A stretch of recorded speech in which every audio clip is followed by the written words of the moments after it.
ஜீ தமிழ்ல ஒளிபரப்பான பூவே பூச்சுடவா சீரியல் மூலமா பெரிய அளவுல பிரபலமானவங்க தான் ரேஷ்மா முரளிதரன். இவங்க இப்போ சன் டிவில ஒளிபரப்பாயிட்டு வர செல்லமே செல்லமே என்ற சீரியல் நடிச்சிட்டு வராங்க. இவங்களுக்கும் நடிகர் மதன் பாண்டியனுக்கும் 2021 தான் திருமணம் நடந்துச்சு. இன்னில தான் ரேஷ்மா ஒரு இன்டர்வியூ கொடுத்திருக்காங்க. அதுல அவங்க தன்னுடைய பிரெக்னன்சி குறித்து சிலர் கேட்கிற கேள்விதான் தன்னை காயப்படுத்துறதா சொல்லியிருக்காங்க. ரேஷ்மா கேரளாவை சேர்ந்தவங்க.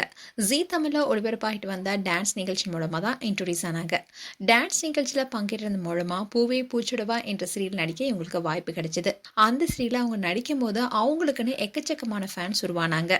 இந்த சீரியலை தொடர்ந்து கலர்ஸ் தமிழ் சேனல்ல அபய் டெய்லர் என்ற சீரியல் நடிச்சாங்க. பூவே பூச்சுடவா சீரியல்ல தன்னுடன் நடித்த நடிகரும் தொகுப்பாளருமான மதன் பாண்டியனை தான் காதலிச்சு திருமணம் செஞ்சுக்கிட்டாங்க. இவங்களுடைய திருமணம் 2021 தான் நடந்துச்சு. திருமணத்துக்கு அப்புறமா ரேஷ்மா விஜய் டிவில கிழக்கு வாசல் என்ற சீரியல் நடிச்சாங்க. ஆனா அந்த சீரியல் திடீர்னு முடிவுக்கு வந்துச்சு. எதிர்பார்த்த அளவுக்கு அந்த சீரியல் வெற்றி பெறல. இப்போ ரேஷ்மா சன் டிவில செல்லமே செல்லமே என்ற சீரியல்ல நடிச்சிட்டு வராங்க. இந்நிலையில ரீசெண்டா ஒரு சேனலுக்கு இன்டர்வியூ கொடுத்திருக்காங்க.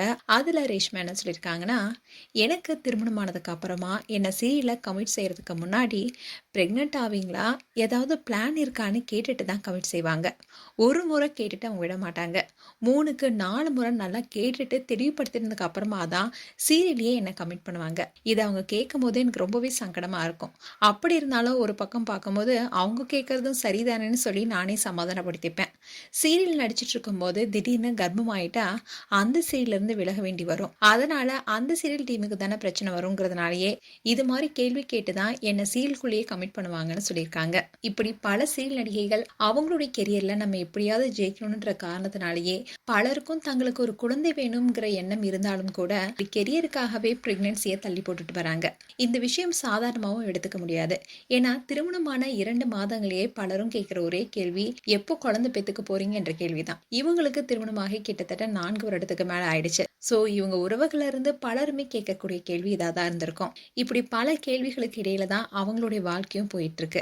அவங்களுக்குள்ளேயும் தங்களுக்குன்னு ஒரு குழந்தை வேணும்னு ஆசை இருந்தாலும் கூட தங்களுடைய கெரியர்ல ஓரளவுக்காவது ஜெயிச்சதுக்கு அப்புறமா தான் அதை பத்தி யோசிக்க முடிவெடுத்துடுறாங்க.